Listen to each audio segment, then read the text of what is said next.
Hello, everyone. Welcome back to our ninth workshop lesson in this series about narrative stories. Today, we're going to be doing revision. So, first, we're going to talk about what revising means. Then, we're going to go to the core strategy, which is a revision strategy that you can follow. And then, we'll look at an example of a revision. So, congratulations, you've written your first draft from beginning to end. You've written the baseline about your character and what life is like before everything happens. You've written the conflict and the problem, and then you've written the resolution on how this is solved. Today, we are going to improve what you already wrote. That's called revision. Now, at the top here, you'll see it says writing is rewriting, and this is something really important to remember, that throughout all the writing that you will do in this class, in other Voices Forward classes, or just in general, you're going to want to rewrite a lot because that is how you improve. So now let's get into what revising is. Revising is not the same as editing for grammar. We'll talk about that next lesson.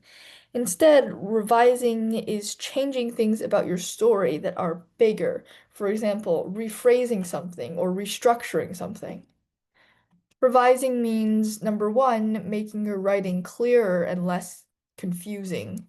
Number two, adding better details. Number three, improving flow and connections. Number four, making sure that the story feels complete. Now, keep in mind that these four things are what revising can be, but revising in general just means that you're improving your writing, that you are redoing things to make them better than they were before. So, to help you with this, we came up with a strategy called the core strategy.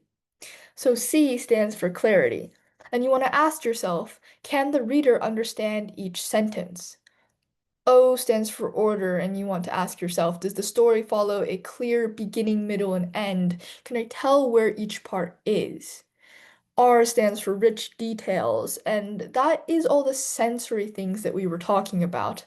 All the details, all the dialogue. That is, did you include sights, sounds, feelings, and actions that can help the reader really place themselves in the story, can help them see what is actually going on?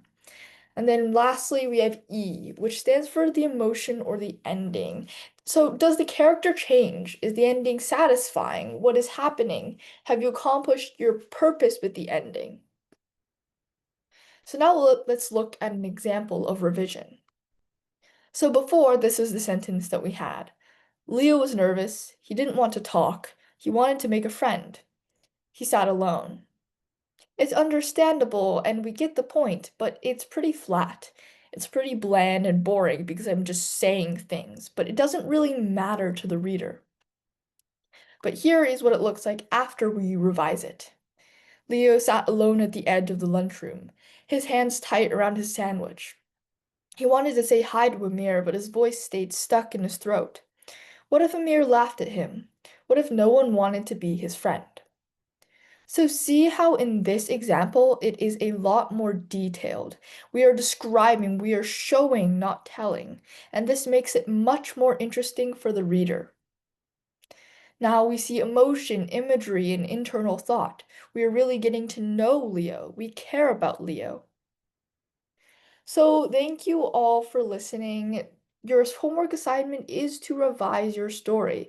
I want you to make multiple revisions on it and try to really look for ways that you can make it better. The Google Classroom assignment called Revisions has already been posted, so go there and just follow the instructions on that. I look forward to reading your work. Thank you.